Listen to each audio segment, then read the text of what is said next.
My name is Mei Li Ku, and I'm a designer and an inventor. So some of the things I've designed have been at Apple, and now I design products for kids to use so that they can have an easier time in school.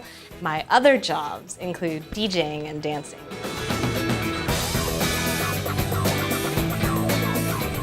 Computers are everywhere. They're in people's pockets, they're in people's cars, people have them on their wrists, they might be in your backpack right now.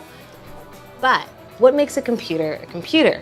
What does make a computer anyway? And how does it even work? Hi, I'm Nat. I was one of the original designers of the Xbox. I've been working with computers since I was maybe 7 years old, and now I work on virtual reality.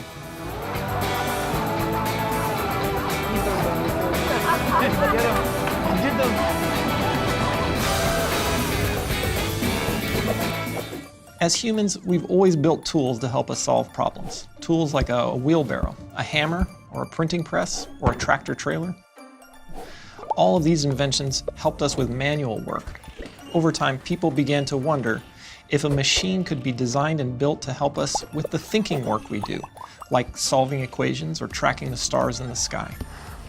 Rather than moving or manipulating physical things like dirt and stone, these machines would need to be designed to manipulate information. As the pioneers of computer science explored how to design a thinking machine, they realized that it had to perform 4 different tasks.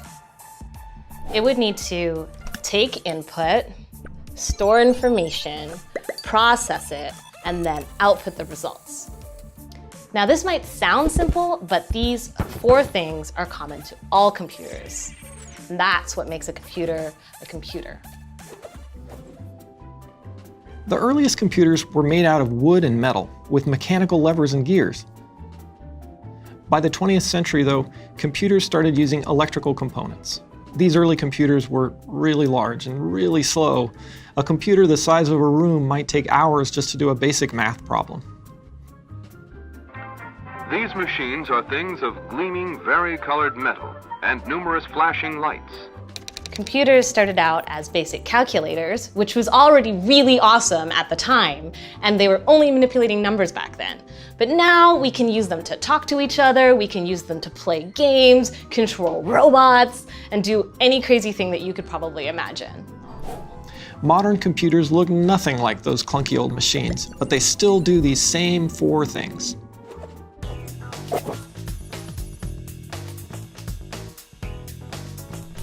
First, we're going to talk about input.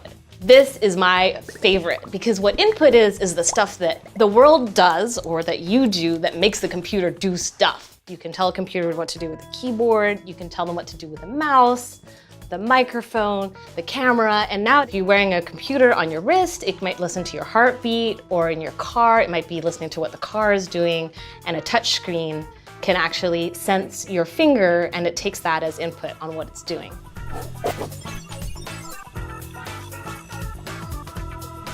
All these different inputs give a computer information which is then stored in memory. A computer's processor takes information from memory, it manipulates it or changes it using an algorithm, which is just a series of commands, and then it sends the processed information back to be stored in memory again. This continues until the processed information is ready to be output.